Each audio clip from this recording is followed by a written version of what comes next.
Bloody Mary, retold by S.E. Schlosser. She lived deep in the forest in a tiny cottage and sold herbal remedies for a living. Folks living in the town nearby called her Bloody Mary and said she was a witch. No one dared cross the old crone for fear that their cows would go dry, their food stores rot away before winter, their children take sick of fever, or any number of terrible things that an angry witch could do to her neighbors. Then the little girls in the village began to disappear, one by one. No one could find out where they had gone. Grief-stricken families searched the woods, the local buildings, and all the houses and barns, but there was no sign of the missing girls.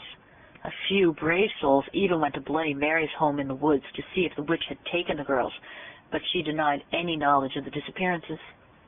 Still, it was noted that her haggard appearance had changed. She looked younger, more attractive.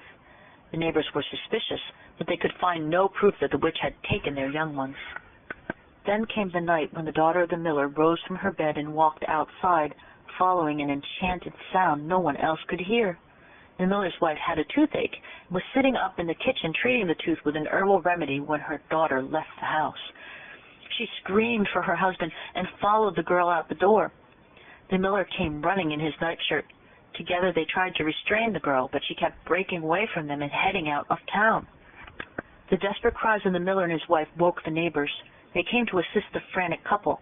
Suddenly, a sharp-eyed farmer gave a shout and pointed towards a strange light at the edge of the woods.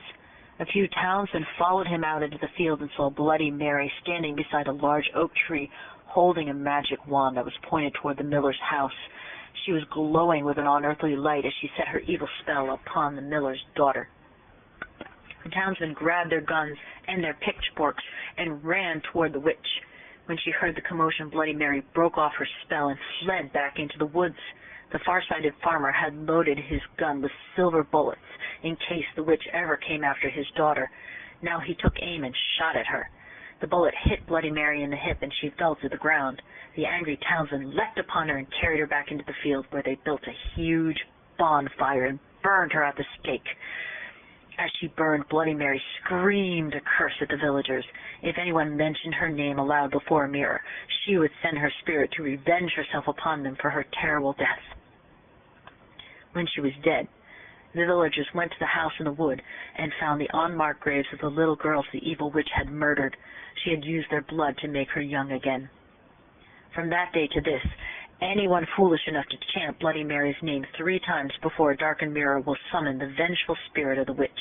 It is said that she will tear their bodies to pieces and rip their souls from their mutilated bodies. The souls of these unfortunate ones will burn in torment as Bloody Mary once burned, and they will be trapped forever in the mirror.